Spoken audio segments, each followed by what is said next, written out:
उससे हमारे आंतरिक धुलाई हो जाती है और हमारी मानसिकता अच्छी हो जाती है, पवित्रता हमारे जीवन में आ जाती है भाई और बहनों। और गुरु जी ने गायत्री महाविज्ञान में लिखा है 6 महीने के जो दोष हैं 24,000 जप करने से नष्ट हो जाते हैं। 1 वर्ष के अगर कोई दोषों को साफ करना चाहे तो उसके लिए 1.25 लाख का अनुष्ठान करना पड़ता है। और इससे बड़ा अगर कोई और अपने जीवन के दोषों को साफ करना चाहे तो गुरु जी ने कहा फिर 24 लाख का। गुरु जी ने 24 लाख के 24 महापुरुषण किए। ये क्या होता है? आंतरिक धुलाई, आंतरिक सफाई का विज्ञान। और जितनी हमारे आप के अंदर धुलाई सफाई होती जाएगी हम परमात्मा के निकट होते हुए चले जाएंगे। और गायत्री के महामंत्र से जीवन के सब पाप सुंदर सुखी बनेगा जीवन। गायत्री का जाप करो। सभी भाई बहन ताली बजाते हुए गाएंगे।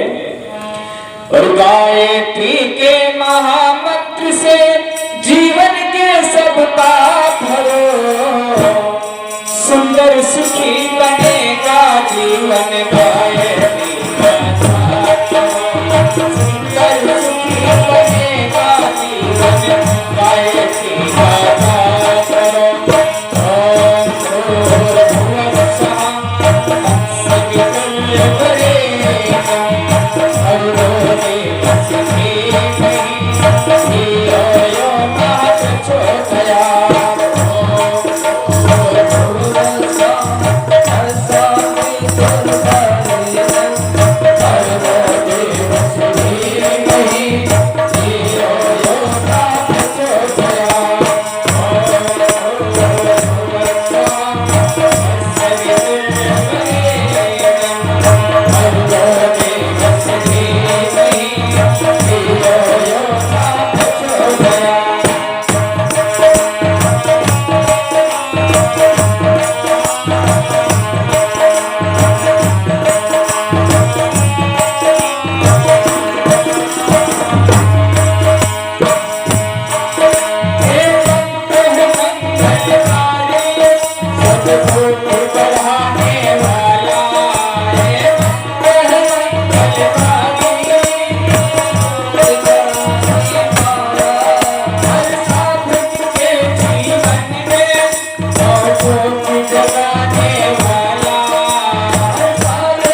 बोले सद्गुरु भगवान की जय। भाइयों बहनों, तो हम इस समय में गायत्री अनुष्ठान, गायत्री मंत्र का जप क्यों करें, ये हमने आपके लिए बता दिया। और हम लोग कैसे हैं, हम लोग कैसे जप करते हैं। एक बार हम कुछ भाइयों के साथ में अपने यहाँ से केदारनाथ पहाड़ों की यात्रा करने के लिए निकले। बस पर बैठे हुए थे सब लोग, और अचानक पहाड़ों से ऊपर जाए और नीचे बस वहां का बड़ा ही भयावना मंजर होता है। देखते हैं सामने से बस आ रही है और इधर से भी बस जा रही, तो अंदर बैठे हुए लोगों को लगता है कि अब ये बचेगी तो कैसे बचेगी, और वहां के ड्राइवर बचाने जाते हैं। हम लोग जब चल रहे थे तो अचानक सूचना मिली कि आगे बारिश हो रही है, पहाड़ फंस रहे हैं। तो फिर ड्राइवर ने एक भगवारी नाम का संकीर्तन लगा दिया और सभी लोग जप करने लगे। सभी लोग भगवान से प्रार्थना करने लगे, बड़ी भाव विभोर होकर के। कोई किसी को नहीं देख रहा था, सब जप कर रहे थे, क्योंकि सूचना मिल गई कि फलानी जगह की रास्ता बड़ी खतरनाक है और वहां पर ये जो है ना बारिश हो रही है और संभावना है रास्ता अवरुद्ध हो सकता है। तो फिर भी ड्राइवर चलता रहा धीरे धीरे, और सभी लोग जप करने में निमग्न हो गए। और धीरे धीरे करके जैसे ही वो जगह निकल गई, ड्राइवर ने घंटी बजा दी, बोले वो जगह निकल गई। अब लोग आपस में चर्चा क्या करने लगे, अरे तू तो ऐसे जप कर रहा था जैसे तेरे बराबर कोई भक्त ही ना हो। अरे इस तरह से जप कर रहा था जैसे तेरे बराबर कोई भक्त ही ना हो। एक व्यक्ति की मजाक करते हुए कहता, अरे ये तो इतना सीरियस हो गया था कि जैसे दुनिया में इससे बड़ा कोई भक्ति नहीं, मगर मैं इसकी असलियत जानता हूं, इसके अंदर क्या है। बोलिए सद्गुरु भगवान की। तीसरा व्यक्ति क्या बोला, हमने तो सोचा था वहां चलेंगे तो साल कंबल खरीद करके लाएंगे, साल खरीदेंगे, कंबल खरीदेंगे। भाई और बहनों, सांसारिक बातों में सभी लोग, सांसारिक चर्चाओं में सभी लोग भूल गए, और अचानक बस जाकर के, और पानी था और पत्थरों में जाकर के बस रुक गई।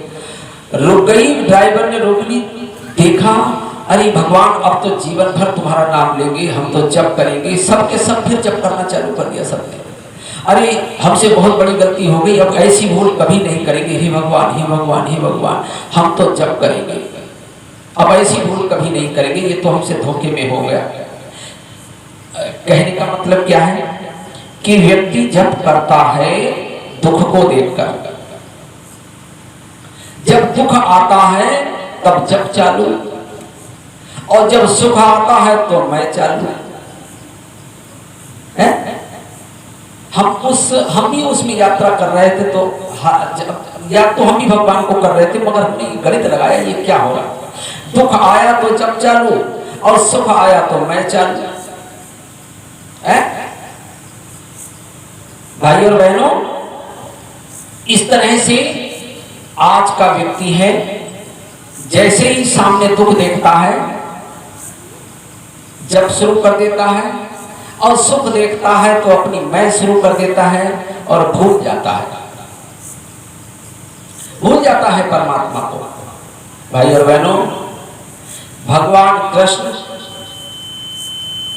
ने जिस समय पांडवों को उनका राज्य वापस दिला दिया,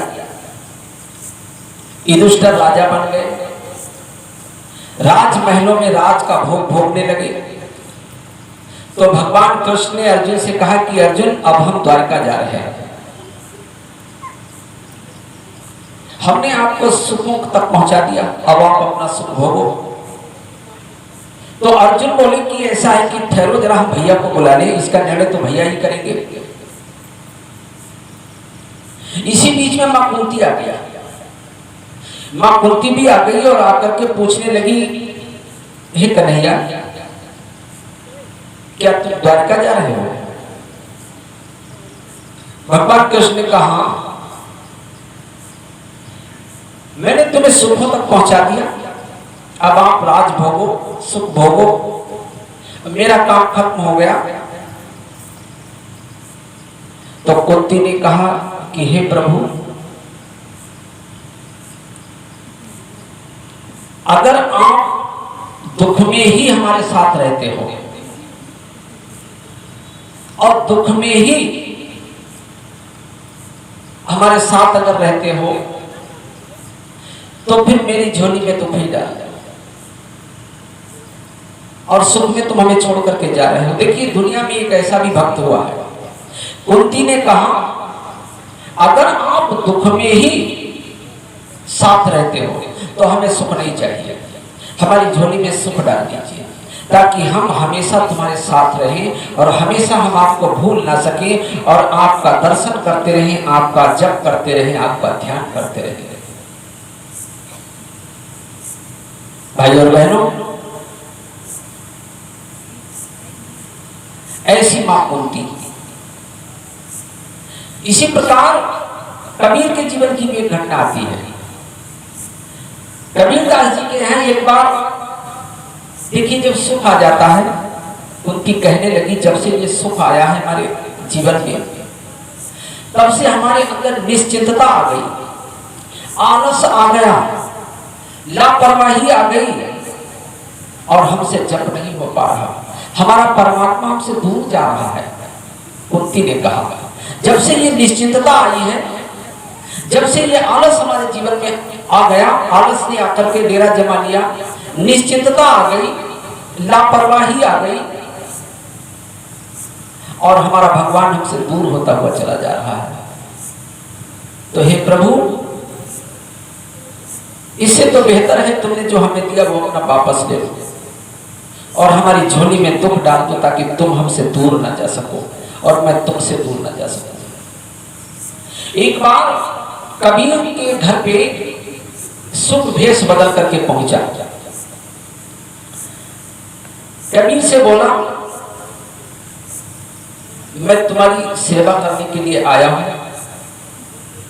तुम्हारी साधना में सहायता करने के लिए आया हूं, हर तरह से तुम्हारी मैं सेवा करूंगा, हर तरह से तुमको आराम पहुंचाऊंगा, तुम्हारे पैर दबाऊंगा। कबीर ने देखा और समझ गए ये सुख है, ये मुझे हिलाने के लिए आया है। कबीर ने उठा लिया पत्थर और क्या कहा, सुख के माथे सिर पड़े, नाम प्रभु का भुलाए, बलिहारी उस दुख की पल पल नाम जपाए। और कहा, भाग जा, नहीं तो तेरे हम पत्थर मार देंगे। भाग जा, तो हमारे परमात्मा को हमसे छीनने के लिए आया है, हमें हमारी साधना से विचलित करने के लिए आया है। और पत्थर लेकर के दुख को मारने के लिए दौड़े, भाई सुख को मारने के लिए दौड़े। भाई और बहनों, आज हम क्या करते हैं, हम भगवान से नाना प्रकार के सुखों की याचना करते हैं, और जब सुख आएगा तो भाई और बहनों, हमसे भगवान का हमारा जप नहीं हमसे हो पाएगा। किसी से हुआ हो बताओ?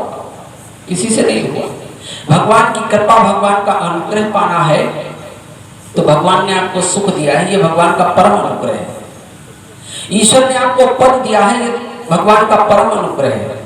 आप उस सुख को पा करके और किसी दुखी को देखो और उस दुखी को देख करके उसके दुख को अपना दुख मान करके उसकी सहायता करने में जुट जाओ। गुरु जी ने क्या किया? गुरु जी एक जिम्मेदार के बेटे थे। उन्होंने कहा कि भगवान ने हमको दिया है, ये भगवान की कृपा है, ये उसका अनुग्रह है। और हम किसी दुखी के दुखिया के दुख को देखते हैं तो हमें ये याद करना चाहिए, काश ये ना हमारे जीवन में आ जाए। अरे इसका दुख ही हमारा दुख है, अब हम इसकी सहायता करेंगे, इसकी सेवा करेंगे और भगवान के घर में, भगवान के लोक में अपना स्थान बनाएंगे। प्रभु की कृपा, प्रभु का अनुग्रह आपको मिलना चालू हो जाएगा और भाई और बहनों आपका जब सफल होता हुआ चला जाएगा। आज बड़ी विडंबना है, हम लोग ये समझ ही नहीं पाते। एक बड़े अच्छे भक्त की कहानी आती है। एक देखिए भगवान की कृपा कैसे मिले, भगवान का अनुग्रह हमारे जीवन में कैसे मिले। भक्त कितने प्रकार के होते हैं? भक्त होते हैं 4 प्रकार के। एक भक्त होता है कामना करने वाला, भगवान से मांगने वाला, ये सबसे गिरी क्वालिटी का भक्त होता है। और दूसरा भक्त होता है भाई और बहनों, एक तो होता है कामना करने वाला भक्त और दूसरा भक्त होता है सिद्धियां मांगने वाला, रिद्धियां सिद्धियां। एक तो कामना, रिद्धियां सिद्धियां, और तीसरा एक और भक्त होता है जिज्ञासु। एक जिज्ञासु भक्त होता है। जिज्ञासु भक्त कैसा होता है? वो होता है सेकेंड नंबर पर। वो दुनिया को देखता है, जिज्ञासा पैदा करता है। कहता है कि लाखों लोग रोज आते हैं, लाखों लोग रोज जाते हैं, ये किसकी व्यवस्था है? अपनी जिज्ञासा, अपनी जिज्ञासा से इस संसार को देखता है कि लाखों लोग आते हैं और लाखों लोग रोज जाते हैं, ये किसकी व्यवस्था से ऐसा हो रहा है? और इतना सुंदर संसार, इतने अच्छे ढंग से ये बनाया हुआ संसार, अरे वो प्रकृति में देखता है, भगवान ने वृक्ष बनाए, भगवान ने ये पत्तियां बनाई, कहां से कैंची लाई और कैसे इन पत्तियों को काटा, और एक वृक्ष उसने बनाया और वृक्ष में फूल लगाया, फूल में सुगंध पैदा की और सुगंध के बाद उसी में फल लगा दिया। बड़ी अलौकिकता है। जिज्ञासा की नजर से वो संसार को देखता है और उसके बाद में भगवान कितना बड़ा जादूगर है। एक छोटे से बीज में और वृक्ष को समेट करके रख दिया, छोटे से छोटे बीज में और पूरा वृक्ष समेट करके रख दिया। और तो और 70 लाख जीवाणुओं को, विज्ञान में लिखा हुआ है 70 लाख जीवाणुओं को इकट्ठा करके, और कैसे उसने इनको इकट्ठा किया और मानव शरीर को बना दिया। मानव शरीर को बना करके और उसने एक ऐसा कपड़ा पहना दिया, ये त्वचा रूपी कपड़ा पहना दिया। किस ढंग से पहनाया कि कहीं पर भी इसमें सिलाई नहीं दिखती पड़ी, कहीं जोड़ नहीं दिखाई देता है। और बचपन में ही इस कपड़े को पहना दिया और कहा कि जितना जितना तू बड़ा होता जाएगा उतना ही कपड़ा भी बड़ा होता हुआ चला जाएगा। है? एक रीछ को उसने कोट पहना दिया, रीछ को कोट बचपन में ही पहना दिया और कह दिया कि जितना जितना तू बड़ा होगा उतना उतना ये बढ़ता हुआ चला जाएगा और तेरी सहायता करेगा। और तो ये हमने ऐसा तुझे कोट दिया है, ये कभी नुचेगा नहीं, कभी फटेगा नहीं।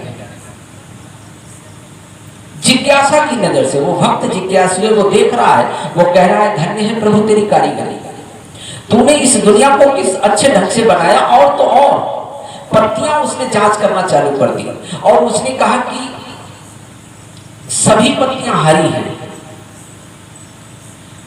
बल्कि सब पत्तियों का हरा रंग भी अलग अलग है। जब वो बाग में गया उसने केले को देखा, केला भी हरा। उसके बाद उसने नींबू के पत्ते को देखा, नींबू का पत्ता भी हरा। उसके बाद उसने आम के पत्ते को देखा और सब पत्तों को देखा, मगर हरा है, मगर सबका कलर चेंज है। अरे जिसके दुकान में हरे रंग की भी हजारों किस्में हैं, जिसकी दुकान में, जिसके भंडार में हरे रंग की भी हजारों किस्में हैं, वो परमात्मा कैसा होगा? वो जिज्ञासा की नजर से अपने भगवान को देख रहा है और अंदर अंदर ही गदगद होता हुआ चला जा रहा है। प्रभु तू महान है, धन्य है तेरी कारीगरी। वो जिज्ञासु भक्त है भाई और बहनों। और जितने दार्शनिक लोग हुए हैं इस दुनिया में, सबके सब जिज्ञासु हुए। जितने भी दार्शनिक आए इस संसार में, सबके सब एक जिज्ञासा लेकर के और दार्शनिक और महान बनते हुए चले गए और परमात्मा को कोटि कोटि धन्यवाद दिया। प्रभु तो महान है। और उसकी भक्ति में जिज्ञासा ज्ञान की जननी है। फर्स्ट नंबर का भक्त आता है ज्ञानी। जब जिज्ञासा जगी, दार्शनिक हुए, उसके बाद में वही जिज्ञासा ज्ञान में बदल जाती है। ज्ञानी कैसा होता है? वो हजारों में कहीं एक होता है। ज्ञानी अपने अंदर में ही परमात्मा को खोज लेता है। भगवान कहीं दूर है ही नहीं, वो अंदर ही अपने परमात्मा को खोज लेता है भाई और बहनों। और इस जीवन में वो ज्ञान से जब ईश्वर को खोजता है तो इसी जीवन में वो सब कुछ प्राप्त कर लेता है भाई और बहनों। ज्ञानी का प्रथम स्थान है। इस तरह से भाई और बहनों भगवान का अनुग्रह हमें पाना है तो हमें उस पर निष्ठा अपनी जागृत करनी पड़ेगी। एक भक्त की कहानी हम आपको बताते हैं, उससे भगवान की कृपा कैसे मिली। नरहरि गुजरात के एक सुनार की कहानी है। गुजरात में एक सुनार था, नरहरि नाम था उसका। पंढरपुर में विठल नाथ का मंदिर है, विठल नाथ की मूर्ति है। और नरहरि ने जन्म से ही भगवान शिवजी पर अपनी श्रद्धा को केंद्रित किया था। शिवजी का ही ध्यान किया। एक ही साधे सब सधे, सब साधे सब जाए। देखिए, चाहे किसी देवी देवता की पूजा करें, मगर वो पूजा भगवान कहता है हमारी ही हो रही है। ज्ञानी लोग इस बात को जानते हैं। कुछ माताएं बहनें, कुछ भाई लोग आज भी कहते हैं कि हम तो साफ दुर्गा माँ की पूजा करते हैं। गायत्री मंत्र में अगर ठीक ढंग से आप अंदर घुसेंगे तो आपको मालूम हो जाएगा कि सारे देवता, सारी देव शक्तियां गायत्री मंत्र में ही समाई हुई है। दुर्गा माता भी गायत्री मंत्र में ही है।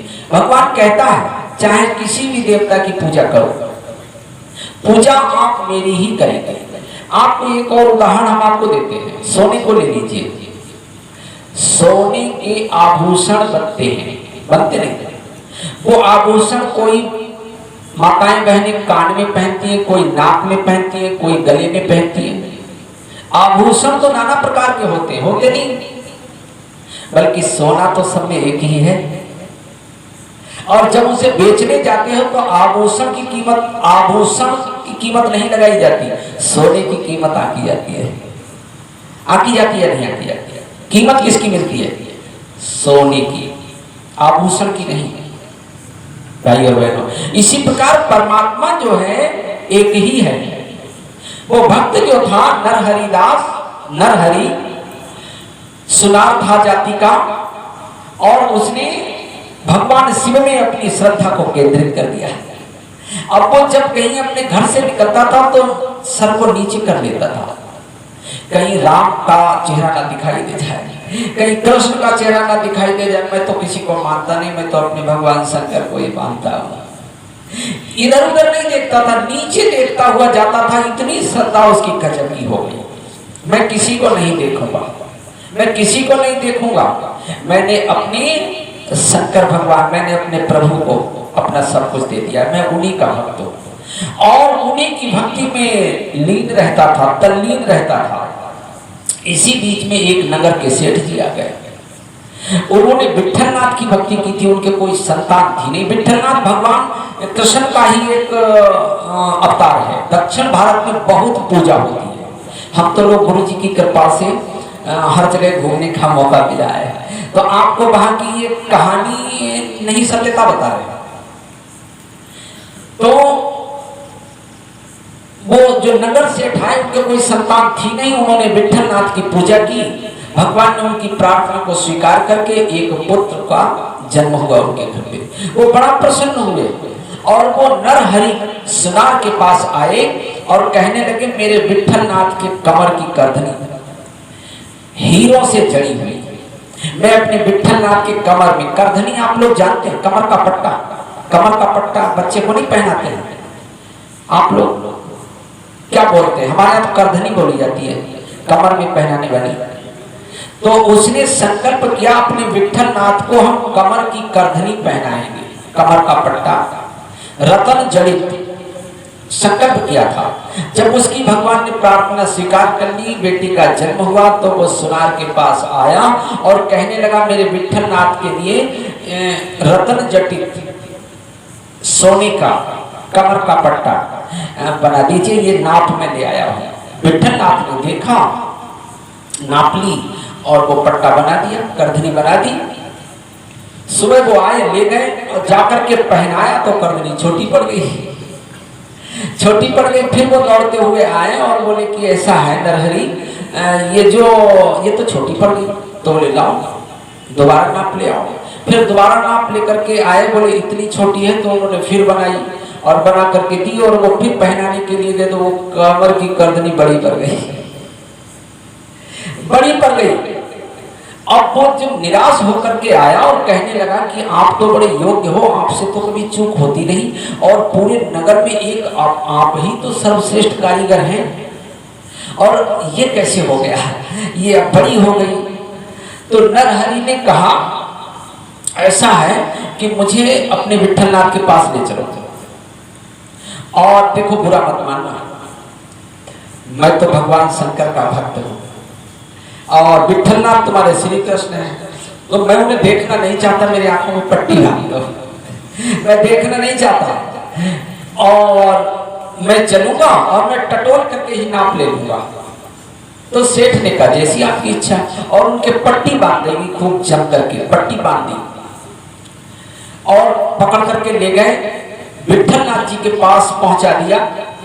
उन्होंने विठलनाथ जी को टटोल करके नापना चाहा, कमर को टटोल करके नापा, हाथ ऊपर बढ़ाया, तो जैसे ही हाथ ऊपर बढ़ाया तो गले में ना अनुभव में आ रहा, अनुभव में हाथ आगे बढ़ा रहे, और सर के ऊपर जटाई, गंगा का भी अनुभूति हुई,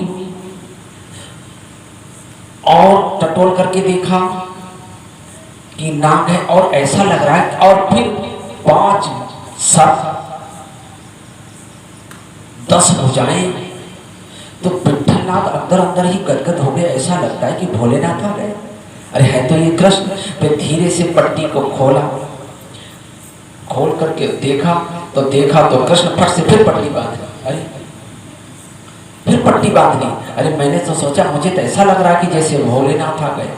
पट्टी बांधनी, फिर लगा नाप करने के लिए, फिर कमर पे हाथ उसने रखा, फिर हाथ ऊपर बढ़ाया, तो एक मुख पर हाथ पहुंच गया, तो 2 आंखों की जगह 3 आंखें। तो उसने कहा, ये तो भोलेनाथ है, जटाजू, त्रिशूल, कमंडल, डमरू, तो उससे नहीं रहा गया, फिर पट्टी खोलने लगा, कहने लगा भोलेनाथ हैं, और फिर धीरे धीरे पट्टी खोलने लगा, खोलते खोलते रुक गया और कहने लगा कि हे प्रभु, आप हमें सच बता दो, आप एक हो या 2 हो, हमें तो लग रहा तुम ही हो।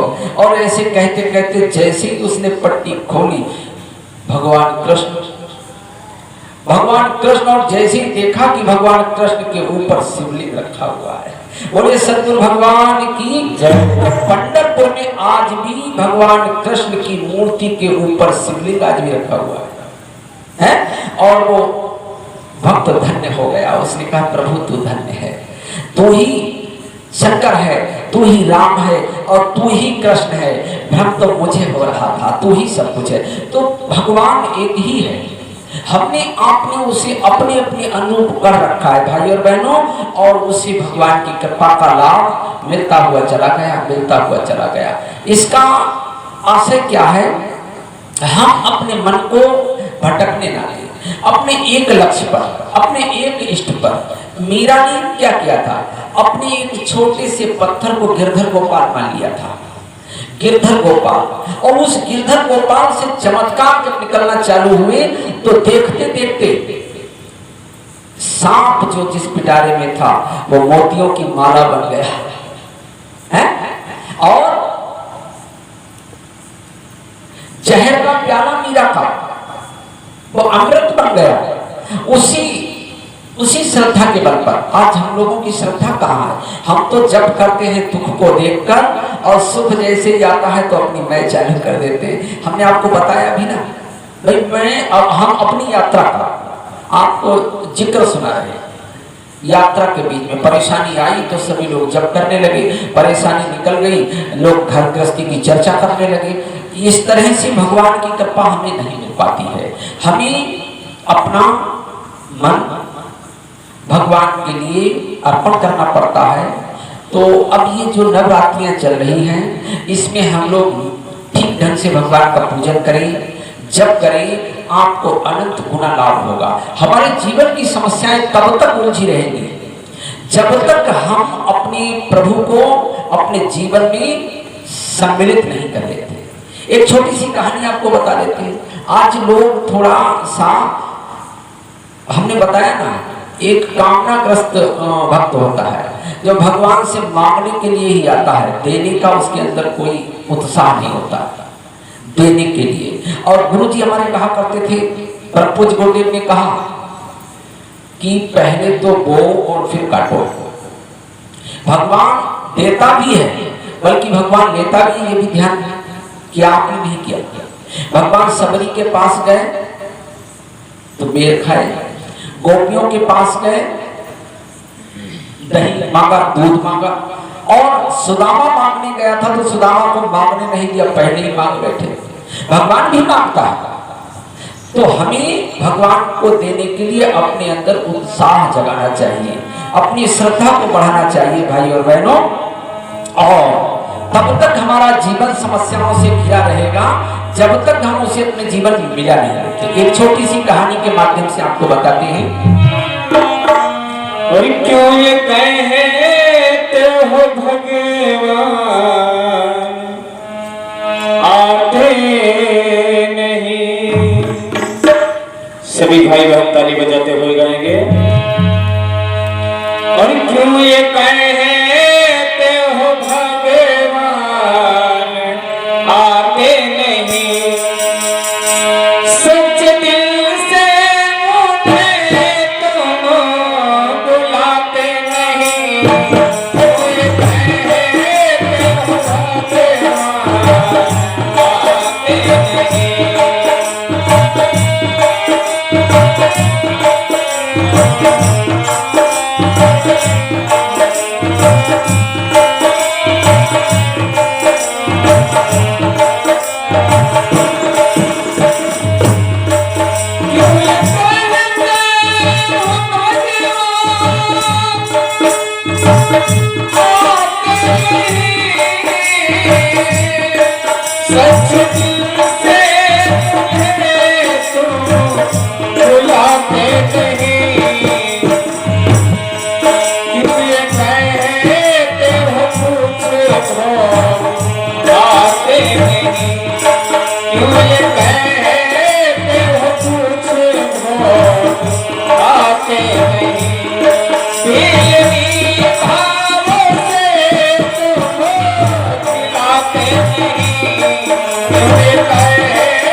नहीं, ये कहते हो लाचार बचाते नहीं।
सतगुरु भगवान की जय। लोग कहते हैं कि भगवान आते नहीं, सच्चे हृदय से तुम उसे बुलाते नहीं। भाइयों बहनों, भगवान हमारे हृदय की पुकार सुनता है, हमारे हृदय की भावना को देख करके हमारे जीवन की समस्याएं तभी सुलझ सकती हैं। देखिए, अर्जुन के जीवन की समस्याएं कैसे सुलझी, कुंती के जीवन की समस्याएं कैसे सुलझी है, जब भगवान से उन्होंने अपने खुद जोड़ लिया है। एक छोटी सी कहानी सुनाते हैं जिससे सरलता से आदमी के समझ में आ जाती है। एक पिताजी ने मरने से पहले एक विरासत लिखी। विरासत क्या लिखी कि हमारी संपत्ति को हमारे वारिसों में इस तरह से बांटा जाए। कितने वारिस थे? 2 पुत्र थे, 1 कन्या। उस पिता के 2 बेटे थे, 1 बेटी थी। तो पिता ने कहा कि हमारी संपत्ति का 1/2 भाग बड़े बेटे को दे दिया जाए, 1/4 भाग हमारे छोटे बेटे को दे दिया जाए और 1/5 भाग हमारी बेटी को दे दिया जाए। ये विरासत में लिख दिया भगवान ने। और लिखने के बाद में कालांतर में कुछ समय ऐसा हुआ कि पिताजी खत्म हो गए। जब पिताजी खत्म हो गए तो बच्चों ने उस विरासत को पढ़ा और कहा पिताजी जैसा चाहते थे, जैसा कह के गए हैं, उसी तरह से हम सब लोग अपना अपना बांट लो। गांव के प्रधानपति को, सभापति को बुलाया, मुखिया को बुलाया, प्रबुद्ध लोगों को इकट्ठा किया और कहा ये है पिताजी की विरासत, हमारा बंटवारा कर दो। सारी संपत्ति ठीक नियमानुसार बांट दी गई और 19 ऊंट बच गए। सारी संपत्ति बंटने के बाद 19 ऊंट जो थे वो बच गए। अब उनका बंटवारा उस नियम के अनुसार नहीं हो पा रहा था। आधे बड़े बेटे को, 1/2 भाग माने आधे बड़े बेटे को, 19 का आधा क्या किया जाएगा? कितना होगा बताओ? कितना होगा 19 का आधा? नहीं मालूम। 9.5। तो 1 क्या काटा जाएगा? नहीं बात बन रही थी है? जब बात बनते न देखी तो प्रधानपति बोले, जो वरिष्ठ थे, वयोवृद्ध प्रधान, उन्होंने कहा कि देखो ये समस्या बड़ी है और इसके लिए हम 19 ऊंटों को बेच करके पैसा बांट देते हैं। तो बेटों ने कहा, बेटी ने कहा कि नहीं नहीं नहीं, तब तो पिता की आत्मा को बड़ा दुख होगा। जिस तरह से हमारे पिता ने कहा है, विरासत लिखी, उसी तरह से बंटवारा हमारा हो, तब हमारे पिता की आत्मा को शांति मिलेगी, हम लोग भी खुशी मनाएंगे। अब बड़ी विकट समस्या, एक से एक गणित वाले, मगर किसी से कोई बंटवारा नहीं हो रहा था। ऐसी विकट समस्याएं हमारे जीवन में भी आती हैं और उन समस्याओं में परिवार तो उलझा ही था, फैसला करने वाले भी उलझ गए। और इसी बीच में एक व्यक्ति ऊंट पे बैठ करके आ रहा था। उसने देखा कि ये भीड़ कैसी लगी हुई, लोगों से पूछा भैया ये कैसी भीड़ लगी हुई। तो उनमें से एक वयोवृद्ध बोले यहाँ पर एक पिता की संतानों के बीच में कुछ बंटवारा हो रहा है, सारी संपत्ति बंट गई है और 19 ऊंटों का बंटवारा नहीं बन पा रहा है, सभी लोग परेशान हैं। तो उसने कहा अरे वो तो हमारे मित्र थे, वो तो हमारे परम मित्र थे, और अगर उनकी कोई समस्या है तो वो मेरी समस्या है, उनके बच्चों की समस्या है तो मेरी बच्चों की मेरी समस्या है, और मैं इस समस्या का निपटारा करूंगा। और जाते ही उन 19 ऊंटों में अपना ऊंट भी बांध दिया। कहने लगा भाई ये तो मेरे परम मित्र थे, ये बच्चे भी जानते हैं, और मैं इस समस्या का समाधान करूंगा, मैं करूंगा बंटवारा। तो सभी फैसला करने वाले स्तब्ध रह गए कि भाई साहब आप ही बांट दीजिए। तो कहा क्या है, पढ़ के सुनाइए। तो कहा कि 1/2 भाग बड़े लड़के को। अब ऊंट कितने हो गए बताओ? 20। तो बोला बड़े को 10 दे दो, दे दिए। बोले और आगे पढ़ो। बोले छोटे लड़के को 1/4 भाग, 20 का चौथा भाग कितना हुआ बताओ? 5 उसने ले लिए। बोले और पढ़ो आगे। बेटी को 1/5 भाग, 20 का 5वां भाग कितना हुआ 4।